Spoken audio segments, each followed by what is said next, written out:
ಈ Amazon office ಅಲ್ಲಿ ಇದು ನಮ್ಮ ಮೊದಲನೇ ದಿನ. ಪ್ರಪಂಚದಲ್ಲಿ ಇರುವ ಎಲ್ಲ ಅಮೆಜಾನ್ ಆಫೀಸ್ ಗಿಂತ ಇದು ದೊಡ್ಡದ ಅಂತ ಕೇಳಿದರೆ ಖಂಡಿತವಾಗಲೂ ಇಲ್ಲ. ಆದ್ರೆ ಈ ಆಫೀಸ್ ಅಲ್ಲಿ ಇವತ್ತಿನ ದಿನದಲ್ಲಿ ನೋಡುವಾಗ ಎಲ್ಲಾ ಫೆಸಿಲಿಟೀಸ್ ತುಂಬಾ ಅಡ್ವಾನ್ಸ್ ಆಗಿ ಇದೆ ಮತ್ತೆ ನಾವು ತುಂಬಾ ಎಕ್ಸೈಟೆಡ್ ಆಗಿದ್ದೇವೆ. ಬನ್ನಿ ನೋಡೋಣ. ಈ ಅಮೆಜಾನ್ ಬಿಲ್ಡಿಂಗ್ ಸತ್ವ ಕಂಪನಿ ಅವರದು. ಸತ್ವ ಹರಿಸುನ್ ಅಂತ ಹೆಸರು ಕೊಂಡಿರುವ ಈ ಬಿಲ್ಡಿಂಗ್ ಅನ್ನು ಅಮೆಜಾನ್ ಅವರು ಲೀಸ್ ಗೆ ತೆಗೆದುಕೊಂಡು ಅವರ ಸ್ಟೈಲ್ ನಲ್ಲಿ ರಚಿಸಲಾಗಿದೆ. ಈ ಬಿಲ್ಡಿಂಗ್ ಅನ್ನು 5 ಏಕರ್ 1.1 ಮಿಲಿಯನ್ ಸ್ಕ್ವೇರ್ ಫೀಟ್ ಮತ್ತು 12 ಫ್ಲೋರ್ಸ್ ನಾರ್ತ್ ಬೆಂಗಳೂರಲ್ಲಿ ಏರ್ಪೋರ್ಟ್ ಕಡೆ ಇರುವ ಯಲಹಂಕದಲ್ಲಿ ಬಾಗಲೂರು ಕ್ರಾಸ್ ಅಲ್ಲಿ ಇದು ಲೊಕೇಟ್ ಆಗಿದೆ. ಔಟರ್ ಆದರೂ ರೋಡ್ ಕನೆಕ್ಟಿವಿಟಿ ತುಂಬಾನೇ ಚೆನ್ನಾಗಿದೆ ಮತ್ತು ಮೆಟ್ರೋ ಕೆಲಸಗಳು ತುಂಬಾ ಜಲ್ದಿನೇ ನಡೀತಾ ಇರುವ ಕಾರಣದಿಂದ ಇಲ್ಲಿ ದೊಡ್ಡ ರಿಯಲ್ ಎಸ್ಟೇಟ್ ರೂಮ್ ನಡೀತಾ ಇದೆ. ನಮ್ಮ BLR to WTC ನ ಫುಲ್ ಹಾಕಿ ಖಾಲಿ ಮಾಡಿದ ಮೇಲೇನೆ ಇಲ್ಲಿ ಬಂದಿದ್ದಾರೆ. ಇಲ್ಲಿ ಬರುವಂತಹ ಕಾರಣ ಮಿತವ್ಯಯ ಮತ್ತು ಅಧಿಕ ಸೌಕರ್ಯಗಳು. ಆಲ್ಮೋಸ್ಟ್ 1.5 ಮಂತ್ ಮುಂಚೆನೆ ನಾನು ಬೆಂಗಳೂರಿಗೆ ಬಂದೆ ಮತ್ತೆ ಇಲ್ಲಿ ಇವಾಗ ಬರುವುದು ತುಂಬಾ ಅದೃಷ್ಟವನಿಸುತ್ತದೆ. ಏನೋ ಹೊಸ ಮನೆಯ ಗೃಹ ಪ್ರವೇಶಕ್ಕೆ ಬಂದ ಹಾಗಿದೆ. ಒಳಗಡೆ ಇಂಟೀರಿಯರ್ಸ್ ಗೆ ಎಲ್ಲ ತುಂಬಾ ಜಾಸ್ತಿ ಖರ್ಚು ಮಾಡಿದ್ದಾರೆ. ಇನ್ಫ್ಯಾಕ್ಟ್ ಒಂದೊಂದು ಎಂಪ್ಲಾಯಿ ಕೂರುವ ಚೇರ್ ಗಳು ಸುಮಾರು 50,000. ಇಂಟೀರಿಯರ್ಸ್ ಗೆ ಮಾತ್ರ ಕೋಟಿ ಗಟ್ಟಲೆ ಖರ್ಚು ಮಾಡಿದ್ದಾರೆ. ಒಂದು ಮನೆಯ ಗೃಹ ಪ್ರವೇಶಕ್ಕೆ ಹೋದ್ರೆ ಹೇಗೆ ನೋಡಿಕೊಳ್ಳುತ್ತಾರೋ ಹಾಗೆ ನಾನನ್ನು ನೋಡಿಕೊಂಡಾರು. ಪ್ರೀಮಿಯಂ ಡ್ರೈ ಫ್ರೂಟ್ ಕೇಕ್ ಖಾಲಿ ಆಗ್ತಾ ರೀಫಿಲ್ ಮಾಡ್ತಾ ಇದ್ದಾರೆ. ಅವತ್ತು ಕೆಫೆಟೇರಿಯಾನಲ್ಲಿ ಊಟ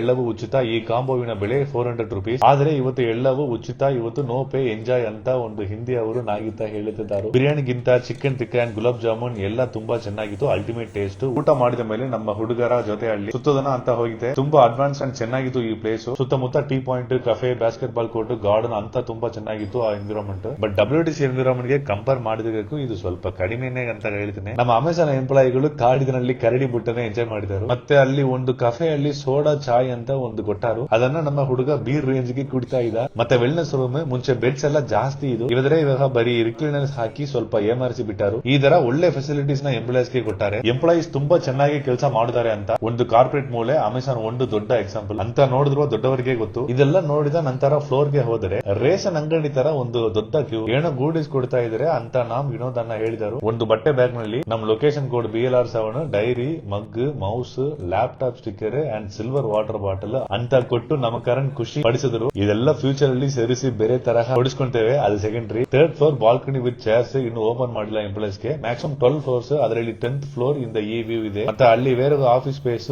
ಬ್ಯಾಂಗ್ಳೂರ್ ಮತ್ತು ದೊಡ್ಡ ಮರಗಳನ್ನು ಸೆಪರೇಟ್ ಮಾಡಿಕೆ ಆಗಲ್ಲ. ಆದ್ರೆ WTC ವ್ಯೂ ಇದಕ್ಕಿಂತ ತುಂಬಾ ಚೆನ್ನಾಗಿತ್ತು. ಇನ್ನು ಸ್ವಲ್ಪ ಗೇಮಿಂಗ್ ಏರಿಯಾ ಎಲ್ಲ ರೆಡಿ ಮಾಡ್ತಾ ಇದ್ದಾರೆ. ಬಟ್ ಎಂಪ್ಲಾಯೀಸ್ ಗೆ ಯಾವುದೇ ತರ ಪ್ರಾಬ್ಲಮ್ ಆಗೋ ತರ ಇಲ್ಲ. ನಾನು ಮೊದಲೇ ಹೇಳಿದೆ ತರನೇ ಎಷ್ಟೇ ಆ ಬಿಲ್ಡಿಂಗ್ ಚೆನ್ನಾಗಿದ್ದಾರು ಒಂದು ವಾರ ಇಲ್ಲ 10 ದಿನ ಆದ್ಮೇಲೆ 50,000 ಚೇರ್ ನಮ್ಮ ಕಣ್ಣಿಗೆ ಕಾಣಿಸೋಡಿಲ್ಲ. ನಮ್ಮ ಸ್ಕ್ರೀನ್ ನಲ್ಲಿ ಏನಿದೆಯೋ ಅದನ್ನ ಹೇಗೆ ಮ್ಯಾನೇಜ್ ಮಾಡುತ್ತೇವೆ ಎನ್ನೋದೇ ನಾವು ಯೋಚನೆ ಮಾಡಿದರೆ. ಈ ಬಿಲ್ಡಿಂಗ್ ನ A to Z complete office tour ನಮ್ಮ ಸುಭಾಷ್ ವಿಲಾಸ್ ಯೂಟ್ಯೂಬ್ ಚಾನಲ್ ಅಲ್ಲಿ ಬರುತ್ತೆ. ಆ ಲಿಂಕ್ ಅನ್ನು ನಾನು ಸ್ಟೋರಿ ಅಲ್ಲಿ ಹಾಕುತ್ತೇನೆ. Until then stay tune. ಧನ್ಯವಾದಗಳು.